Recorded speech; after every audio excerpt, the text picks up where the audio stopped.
স্বাধীনতার পরের বছরই করাচির সাথে দ্বিপাক্ষিক সম্পর্ক স্থাপিত হয় ঢাকার। দীর্ঘ 52 বছরের যাত্রায় বাংলাদেশ পাকিস্তান সম্পর্ক খুব একটা না আগালেও থেমে থাকেনি। বাংলাদেশ থেকে পাকিস্তানে রফতানি হওয়া পণ্যের মধ্যে গুরুত্বপূর্ণ হলো পোশাক, কৃষিপণ্য, চামড়া ও পাটজাত পণ্য। আর পাকিস্তান থেকে বাংলাদেশ যেসব পণ্য বেশি আমদানি করে তার মধ্যে আছে তুলা, সুতা, কাপড় ও গম। এছাড়া পাকিস্তানি শিশুখাদ্য, জুস, কাটলেরি ও অস্ত্রোপচারের সরঞ্জামেরও বড় বাজার রয়েছে বাংলাদেশে। তবে এবার ঢাকা করাচির দ্বিপক্ষীয় সম্পর্ক গড়ে তুলতে চায় পাকিস্তান। দ্বিপক্ষীয় ও বহুপক্ষীয় ক্ষেত্রে পারস্পরিক স্বাস্থ্য সংশ্লিষ্ট সব বিষয়ে বাংলাদেশের সঙ্গে ঘনিষ্ঠভাবে কাজ করতে আগ্রহী দেশটি।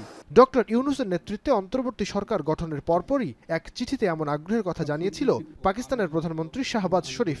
সেই ধারাবাহিকতায় কাজও শুরু করেছে দেশটি। মঙ্গলবার সকালে পাকিস্তানের হাইকমিশনার সৈয়দ আহমেদ মারুফ আসেন পররাষ্ট্র উপদেষ্টার সাথে সৌজন্য সাক্ষাতে। সেখানে কথা হয় দুদেশের সম্পর্ক নিবিড় করবার ব্যাপারে। সাক্ষাৎ শেষে পররাষ্ট্র উপদেষ্টা জানান, ঢাকা করাচি সরাসরি ফ্লাইট পরিচালনার বিষয়ে আগ্রহী দেশটি।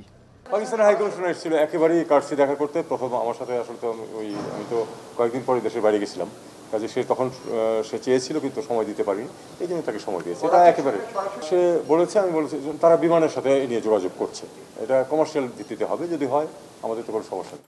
পররাষ্ট্র মন্ত্রণালয় থেকে বেরিয়ে অর্থ উপদেষ্টার কার্যালয়ে যান সৈয়দ আহমেদ মারুফ। বৈঠক করেন অর্থ উপদেষ্টার সাথে।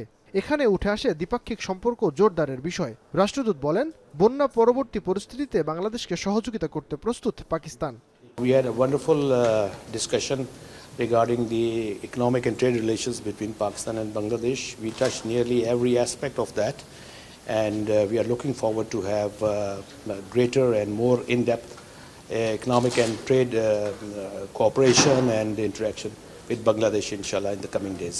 We are ready to assist Bangladesh, the government and the people in the post-flood relief efforts. আর অর্থ উপদেষ্টা জানান, বাংলাদেশের পাট পণ্য আমদানিতে আগ্রহ প্রকাশ করেছে পাকিস্তান।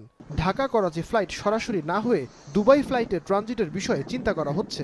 একটা বিষয়ে খুব আগ্রহ প্রকাশ, আমাদের জুট প্রোডাক্টটা খুব অ্যাট্রাকটিভ। ওরা জুটের বিভিন্ন ভেরিয়েশন, ওরা এতটা ছিল না, জানা ছিল না, ধারণা ছিল খালি গানি ব্যাগ হয়। আমি বলি জুটের জন্য এত বেশি জিনিস তৈরি হয়, এবং ওরা বলেছে তোমাদের একটা এক্সিবিশন হবে, ওটাতে পার্টিসিপেট করো, they will try to promote export আমাদের জুট প্রোডাক্টের ওখানে। তখন আমি বলছি অন্যান্য প্রোডাক্ট যেন এক্সপোর্ট করতে পারে। আর ওদের দিক থেকে যদি আমাদের ব্যবসায়ীরা যদি কনভিন্স হয় কী কী জিনিস আনবে।